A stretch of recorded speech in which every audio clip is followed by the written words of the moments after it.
Hi friend, welcome to classmate classes online channel में आपका बहुत बहुत स्वागत है। वीडियो स्टार्ट करने से पहले आपको बता दें कि ये जितने भी क्वेश्चन हैं वे सब के सब एनसीईआरटी से बनाए गए क्वेश्चन हैं और ये जो क्वेश्चन है वो केवल और केवल एनसीईआरटी के पेज से बनाया गया है। जैसा कि मैं अपने हर एक वीडियो में बताता हूँ कि अगर आपको नीट क्वालिफाई करना है तो एनसीईआरटी के सारे क्वेश्चन आपको सॉल्व करने ही पड़ेंगे।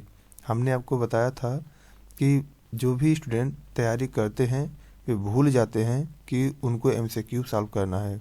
वे सिर्फ थियोरेटिकली पढ़ना स्टार्ट करते हैं और एमसीक्यू लगाना भूल जाते हैं। तो फ्रेंड, रिक्वेस्ट है कि आप जो है मैक्सिमम क्वेश्चन का एमसीक्यू लगाने की कोशिश करिए और आप एनसीईआरटी बेस पर क्वेश्चन लगाने की कोशिश करिए, क्योंकि 90 से 95% क्वेश्चन जो होते हैं वे आपके एनसीईआरटी बेस पर ही होते हैं और एनसीईआरटी से ही क्वेश्चन पूछे जाते हैं। हाँ, क्वेश्चन पूछने का तरीका अलग रहता है, लेकिन अगर आपका एनसीईआरटी क्लियर है तो आपको कोई भी प्रॉब्लम होने वाली नहीं है। तो चलिए फ्रेंड, वीडियो को स्टार्ट करते हैं। अगर आपको वीडियो पसंद आता है तो चैनल को सब्सक्राइब करिए और वीडियो को लाइक करिए। आप एनसीईआरटी के पेज नंबर 21 को अच्छे से पढ़ लीजिए, क्योंकि जो क्वेश्चन है वो एनसीईआरटी के पेज नंबर 21 से बनाया गया है। तो चलिए स्टार्ट करते हैं। क्वेश्चन आपका दिया है, which wall layer of microsporangium help in protect and dehiscence of anther to release pollen. ठीक है, ऑप्शन दिया है आउटर मोस्ट, सेकंड दिया है आउटर एंड इनर, तीसरा दिया है आउटर 2 लेयर्स, चौथा दिया है आउटर 3 लेयर। तो जो है ये एनसीईआरटी का जो है, यहाँ पर हमने लाइन नहीं लिखा है, लेकिन मैं यहाँ पर पढ़ के बता दे रहा हूँ कि एनसीईआरटी का लाइन क्या है। एनसीईआरटी का लाइन आपका है, the outer 3 wall layers perform the function of protection and help in dehiscence of anther to release the pollen. ठीक है फ्रेंड, तो यहाँ पर जब एनसीईआरटी का लाइन पढ़ेंगे तो वहाँ से पता चल जाएगा कि ये जो है इसके 3 लेयर्स होते हैं। तो यहाँ पर इसका आंसर हो जाएगा आपका 4। चलते हैं अगले क्वेश्चन की तरफ। अगला क्वेश्चन मेरा दिया है, स्टेट द करेक्ट स्टेटमेंट। नीचे कौन सा स्टेटमेंट सही है? ऑप्शन ए दिया है tapetum is the 3rd layer of microsporangium. Option B दिया है it help in dehiscence and release of pollen. और सी दिया है cell of tapetum possess dense cytoplasm. D दिया है cell of tapetum generally have more than 1 nucleus. ठीक है friend, तो इसका आंसर क्या हो जाएगा? करा tapetum is the 3rd layer of microsporangium. ये आपका गलत है, क्योंकि जो टेपटम होता है उसके 4th लेयर होते हैं। यहाँ पर कह रहा है कि it help in dehiscence and release of pollen, ये सही हो जाएगा। Cell of tapetum possess dense cytoplasm, आपका ये भी आंसर गलत है। और सेल ऑफ टेपटम जनरली है मोर देन 1 न्यूक्लियस, ये आपका ऑप्शन सही है। तो यहाँ पर आपको ऑप्शन दिया रहेगा सी एंड डी का, तो वो आपका सही हो जाएगा। चलिए फ्रेंड, अगले क्वेश्चन की तरफ चलते हैं। अगला क्वेश्चन मेरा दिया है, sporogenous tissue are present in. Sporogenous tissue present होता है, ऑप्शन दिया है ओव्यूल्स में, एम्ब्रियो सैक में, माइक्रोस्पोरेंजियम में, फ्रूट्स में। ठीक है, तो आप जो है एनसीईआरटी का लाइन में पढ़ दे रहा हूँ, आप मैच कर लीजिएगा। When the anther is young, a group of compactly arranged homogeneous cells called the sporangious tissue occupy the center of each microsporangium। ठीक है, ये आपका एनसीईआरटी का लाइन है, इसलिए इसका आंसर नंबर आपका 3rd यहाँ पर सही हो जाएगा। अगला क्वेश्चन देख लेते हैं, ये आपका एनसीईआरटी पेज नंबर 21 पर मिल जाएगा। अगले क्वेश्चन की तरफ चलते हैं। अगला क्वेश्चन मेरा दिया है, स्पोरेंजिनियस टिश्यू आर। स्पोरेंजिनियस टिश्यू होता है, ऑप्शन नंबर 1 दिया है लूजली अरेंज्ड, सेकंड दिया है कॉम्पैक्टली अरेंज्ड, थर्ड दिया है होमोजीनियस टिश्यू, फोर्थ दिया है बोथ सेकंड एंड थर्ड। तो जो स्पोरेंजियस टिश्यू होते हैं वो क्या होते हैं? वो कॉम्पैक्टली अरेंज्ड होते हैं, होमोजीनियस सेल्स होते हैं। ठीक है, आपका एनसीईआरटी का लाइन दिया है कि when the anther is young, a group of compactly arranged homogeneous cells called the sporogenous tissue occupy the centre of each microsporangium. ठीक है, तो यहाँ पर इससे पता चल जाता है कि जो स्पोरेंजियस टिश्यू होते हैं कम्पैक्टली अरेंज्ड और होमोजीनियस टिश्यू होते हैं। तो यहाँ पर क्या हो जाएगा, इसका option number second compactly arranged और होमोजीनियस टिश्यू आपका सही हो जाएगा, यानी कि हम फाइनली फोर्थ नंबर पर ऑप्शन पर टिक लगाएंगे। अगला क्वेश्चन की तरफ चलते हैं। अगला क्वेश्चन मेरा दिया है microspore are form by, microspore बनता है, ऑप्शन दिया है टेप्टम, बी दिया स्पोरेंजियस टिश्यू, सी दिया है न्यूक्लियस, फोर्थ दिया है एंडोथेसियम। ठीक है, तो इसका आंसर क्या हो जाएगा, इसका आंसर हो जाएगा आपका स्पोरेंजियस टिश्यू। क्या हो जाएगा, स्पोरेंजियस टिश्यू। एनसीईआरटी के पेज नंबर 21 पर यह क्वेश्चन दिया गया है। अगले क्वेश्चन की तरफ चलते हैं। अगला क्वेश्चन मैंने दिया है how many microspore are form from single cell of sporogenous tissue, कितने माइक्रोस्पोर होते हैं जब एक सिंगल सेल स्पोरेंजियस टिश्यू बनता है। ऑप्शन दिया है 1, सेकंड दिया है 2, थर्ड दिया है 4, चौथा नंबर क्या दिया है 8। इसका आंसर हो जाएगा आपका 4। चलते हैं अगले क्वेश्चन की तरफ। अगला क्वेश्चन मेरा दिया है microspore are form by cell of sporogenous tissue by which type of division. तो जो है क्वेश्चन कह रहा है कि जो माइक्रोस्पोर बनते हैं वह स्पोरेंजियस सेल्स के टिश्यू से मॉडिफाइड होकर बनते हैं, लेकिन वह कौन सा डिवीजन होता है, ये क्वेश्चन पूछा गया है। तो क्वेश्चन में कहा गया है कि जो माइक्रोस्पोर बनते हैं स्पोरेंजियस टिश्यू, तो वह जो स्पोरेंजियस टिश्यू होता है उसके सेल डिवाइड करते हैं, तो कौन सा डिवीजन होता है, यानी कि किस टाइप का डिवीजन से माइक्रोस्पोर बनते हैं। ऑप्शन दिया है आपका माइटोटिक डिवीजन, सेकंड दिया है आपका मियोसिस, थर्ड दिया है no cell division just increase in size, fourth दिया है fusion of 2 cells of sporogenous tissue. तो जो माइक्रोस्पोर होते हैं वे जो है मियोसिस डिवीजन के थ्रू बनते हैं। किससे बनते हैं, मियोसिस डिवीजन के थ्रू बनते हैं। आपका क्वेश्चन नंबर 27 का सेकंड ऑप्शन सही हो जाएगा। यह आपका एनसीईआरटी का पेज नंबर 21 पर मिल जाएगा। चलिए फ्रेंड अगले क्वेश्चन की तरफ चलते हैं।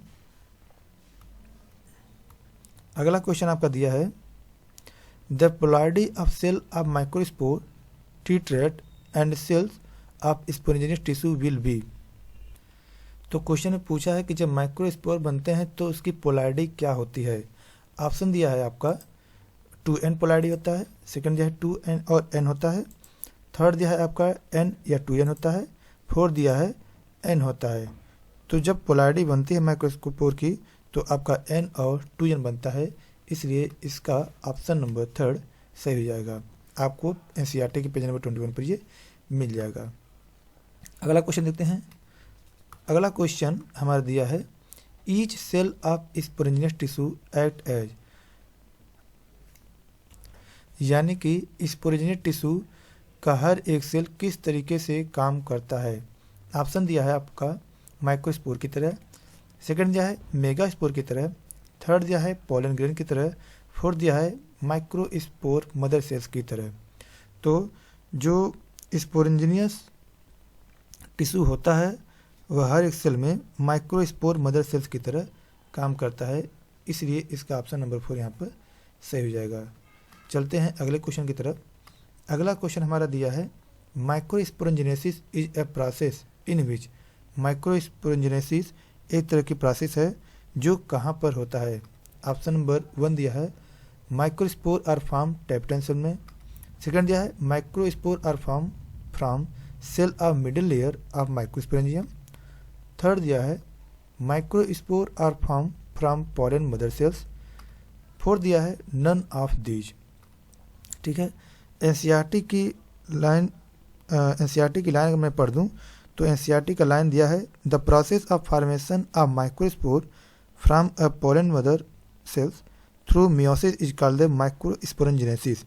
ठीक है, तो यहाँ पर जो है आपका एनसीईआरटी में साफ साफ लिखा गया है कि माइक्रोस्पोर जो होते हैं वह पोलन मदर सेल से बनते हैं, तो इसलिए इसका ऑप्शन नंबर आपका थर्ड सही हो जाएगा। चलिए अगले क्वेश्चन की तरफ चलते हैं, और यह जो है आपको एनसीईआरटी के पेज नंबर 22 पर यह मिलेगा। चलते हैं अगले क्वेश्चन की तरफ। अगला क्वेश्चन मेरा दिया है on maturity anther dash dash dash and the pollen grain develop from the microspore। Option दिया है आपका हाइड्रेट, दूसरा दिया है डिहाइड्रेट, तीसरा दिया है दूसरा दिया था डिसिकेट, तीसरा दिया है डिहाइड्रेट, फोर्थ दिया है बिकम हार्ड। ठीक है, चलिए तो ये जो है आपका एनसीईआरटी का लाइन लिखा है, as the anther mature and dehydrate the microspore dissociated from each other and develop into pollen grain. तो यहाँ पर क्या होता है, वो डिहाइड्रेट होता है, इसलिए इसका ऑप्शन यहाँ पर क्या हो जाएगा, ये थर्ड नंबर सही हो जाएगा। तो फ्रेंड आपको पहले बता दें कि जो भी स्टूडेंट नीट की तैयारी करते हैं उनको एनसीईआरटी जो है अच्छे से पढ़ना होता है, क्योंकि अगर आप एनसीईआरटी अच्छे से तैयार कर लेते हैं तो आपका 90% क्वेश्चन एनसीईआरटी से सॉल्व हो जाता है। इसलिए एनसीईआरटी को अच्छे से पढ़िए, कोशिश करिए कि आप एनसीईआरटी से रिलेटेड, जैसे कि बहुत सारे बुक्स ऐसे हैं जो कहते हैं कि मैं एनसीईआरटी बुक का ही क्वेश्चन है, लेकिन वह एनसीईआरटी से बाहर रखा रहता है, आपका एनसीईआरटी से क्लियर नहीं होता है। लेकिन हमारा जो पीडीएफ है जो हम यहाँ पर बता रहे हैं वो जो है टोटल एनसीईआरटी के लाइन बाय लाइन, वो भी आप पढ़ेंगे तो आपको पता चलेगा कि हाँ इस लाइन से ये क्वेश्चन बनाया गया है और सीरियल वाइज बनाया गया है। तो एनसीईआरटी पढ़िए और एनसीईआरटी पढ़ने के जस्ट बाद अगर आप क्वेश्चन ये सॉल्व करते हैं तो ये आपके लिए बहुत ही बेनिफिशियल रहेगा, आपका एनसीईआरटी 100% कवर हो जाएगा, ये मेरी गारंटी है। चलते हैं अगले क्वेश्चन की तरफ। अगला क्वेश्चन आपका दिया है 32 number, male gametophyte is represented by. Male gametophyte कैसे रिप्रेजेंट होता है? ऑप्शन नंबर 1 दिया है माइक्रोस्पोर मदर सेल्स, सेकंड दिया है पोलन ग्रेन, थर्ड दिया है वेजिटेटिव सेल्स, फोर्थ दिया है नन ऑफ दीज। तो देख लेते हैं एनसीईआरटी में क्या लिखा गया है। तो यहाँ पर एनसीईआरटी में साफ साफ लिखा गया है, the pollen grains represent the male gametophyte. जो पोलन ग्रेन होता है वह मेल गैमेटोफाइट को रिप्रेजेंट करता है, तो पोलन ग्रेन ही यहाँ पर इसका आंसर हो जाएगा। ठीक है, तो इसका आंसर क्या हो जाएगा, आपका पोलन ग्रेन हो जाएगा। चलते हैं अगले क्वेश्चन की तरफ। अगला क्वेश्चन मेरा दिया है,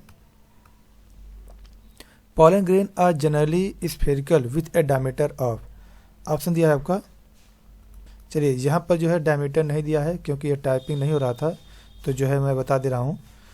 तो यहाँ पर जो है पहला ऑप्शन जो है और जो है 2.5 इंटू 25 से लेकर के 50 इंटू 10⁻⁻9 मीटर। दूसरा ऑप्शन दिया है आपका 25 से लेकर के 50 और इंटू 10⁻⁻6 माइक्रोमीटर। थर्ड ऑप्शन दिया है 25 से लेकर 50 इंटू 10⁻⁻3 मीटर। और चौथा ऑप्शन दिया है नन ऑफ दीज। ठीक है, तो जो पोलन ग्रेन होता है वह जो होता है 25 से लेकर के 50 माइक्रोमीटर तक होता है, आपका 25 से लेकर के 50 माइक्रोमीटर तक होता है।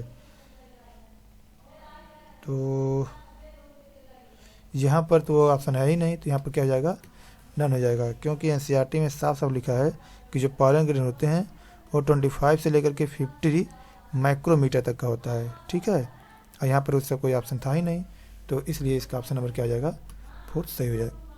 चलते हैं अगले क्वेश्चन की तरफ।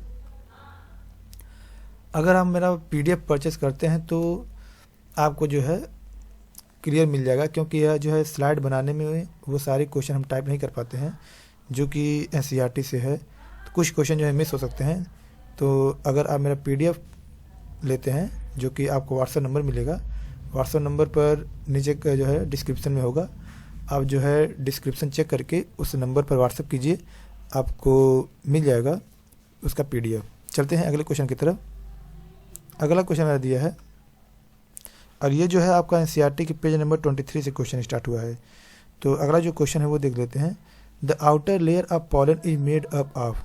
जो पोलन ग्रेन होता है उसका आउटर लेयर बना होता है, पोलन का आउटर लेयर बना होता है। ऑप्शन दिया आपका कैल्शियम का, सेकंड दिया है काइटिन का, थर्ड दिया है पेक्टिन का, फोर्थ दिया है स्पोरोपोलिनिन का। तो जो आउटर लेयर होता है पोलन ग्रेन का वो किसके बना होता है, वह जो बना होता है वो है स्पोरोपोलिनिन का। किसका बना होता है, स्पोरोपोलिनिन से, जो कि ऑप्शन नंबर 4 है। तो इसका आंसर 4 सही हो जाएगा। चलते हैं अगले क्वेश्चन की तरफ। अगला क्वेश्चन मेरा दिया है pollen enzyme have sporopollenin present. pollen enzyme sporopollenin को प्रेजेंट करता है। ऑप्शन दिया है इन 2 लेयर्स, सेकंड दिया है in 1 layer throughout the pollen, third दिया है in 1 layer but absent in small apertures and pollen, fourth दिया है enzyme डोंट हैव स्पोरोपोलिनिन। ठीक है, तो यहाँ पर जो pollen ग्रेन होता है वह प्रोमिनेंट एपर्टस का जो जर्म पोर होते हैं उसको बोला जाता है। तो इसका ऑप्शन क्या हो जाएगा, आपका थर्ड हो जाएगा। क्या हो जाएगा, थर्ड हो जाएगा। इन 1 layer but absent in small aperture on pollen। चलते हैं अगले क्वेश्चन की तरफ। अगला क्वेश्चन मेरा दिया है the inner layer of pollen is made up of. pollen का इनर लेयर बना होता है। ऑप्शन नंबर ए दिया है काइटिन और पेक्टिन का, सेकंड दिया है सेलुलोज एंड कैल्शियम का, थर्ड दिया है काइटिन एंड रेजिन का, फोर्थ दिया है सेलुलोज एंड पेक्टिन का। ठीक है, तो जो इनर लेयर होता है पोलन ग्रेन का वो बना होता है आपका सेलुलोज और पेक्टिन का, इसलिए इसका ऑप्शन नंबर 4 आपका सही हो जाएगा। एनसीईआरटी के पेज नंबर 23 पर ये मिलेगा। अगला क्वेश्चन देखते हैं। अगला क्वेश्चन मेरा दिया है mature pollen grain contain how many cells. जो मेच्योर पोलन ग्रेन होते हैं कितने सेल्स को कंटेन करते हैं। ऑप्शन नंबर 1 दिया है 1 1, सेकंड दिया है 1 2, थर्ड दिया है 2 2, फोर्थ दिया है 1 3। और देख लेते हैं जो मेच्योर पोलन ग्रेन होते हैं वो क्या होते हैं, 2 और 2 पोलन ग्रेन को कंटेन करते हैं और 2 और 2 सेल्स को रिप्रेजेंट करते हैं या कंटेन करते हैं, इसलिए इसका ऑप्शन नंबर 3 आपका सही हो जाएगा। चलते हैं अगले क्वेश्चन की तरफ। अगला क्वेश्चन मेरा दिया है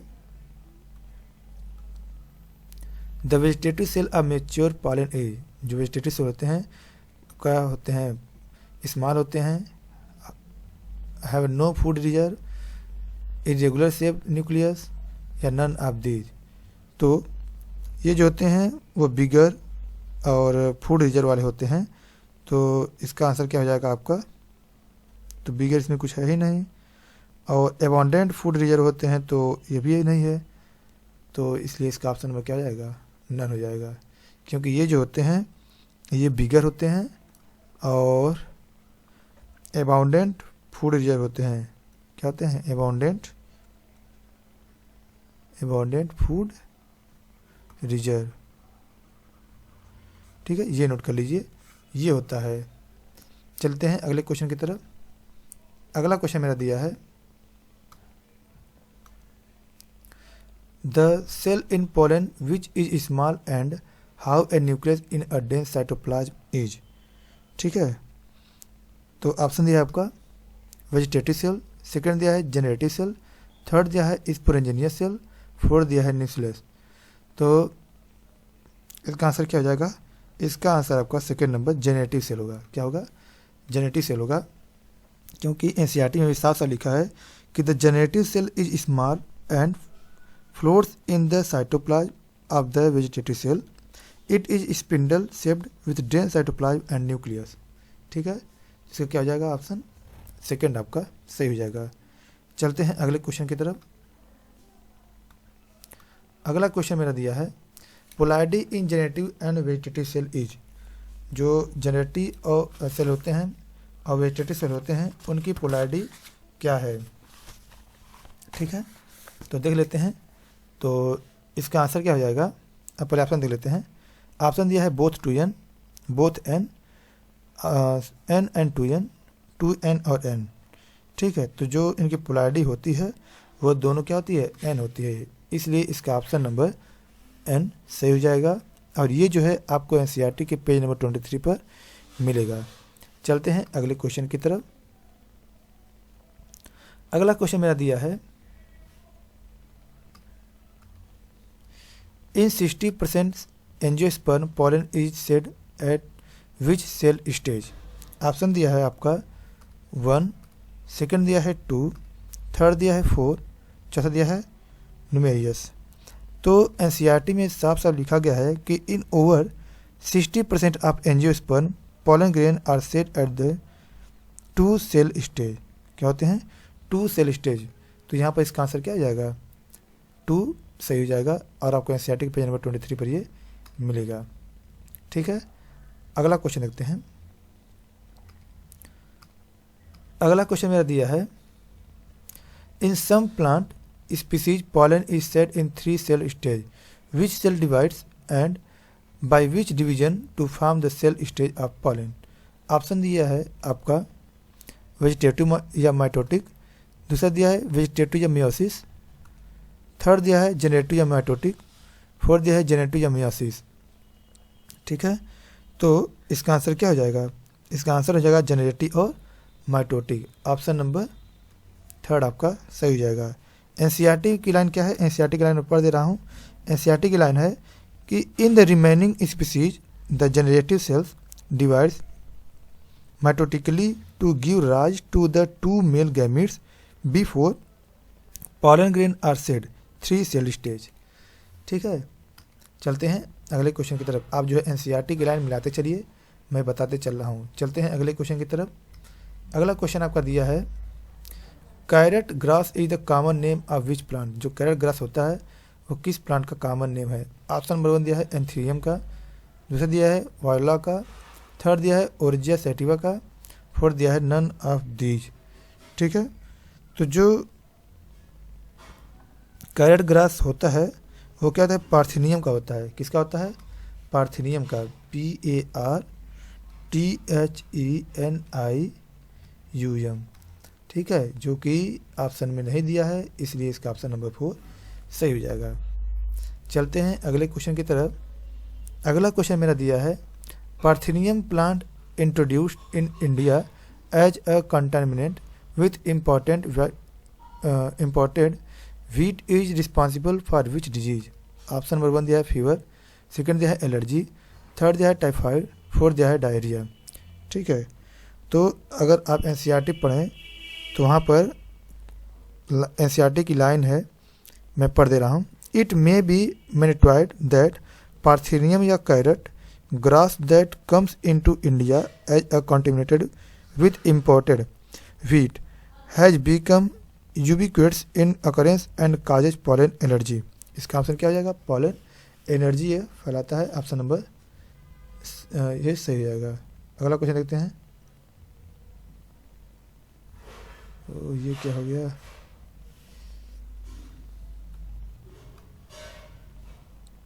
चलते हैं अगले क्वेश्चन की तरफ। अगला क्वेश्चन मेरा दिया है, pollen grain adversely affected which system of body। Option दिया है एक्सक्रेटरी, सेकंड दिया है सेंट्रल नर्व सिस्टम, थर्ड दिया है सर्कुलेटरी, फोर्थ दिया है रिस्पिरेटरी। ठीक है, और एनसीईआरटी का लाइन में पढ़ दे रहा हूँ कि pollen grain of many species causes serve allergy and bronchial afflictions in some people, often leading to chronic respiratory disorder, asthma, bronchitis etcetera. तो इसका आंसर क्या हो जाएगा आपका?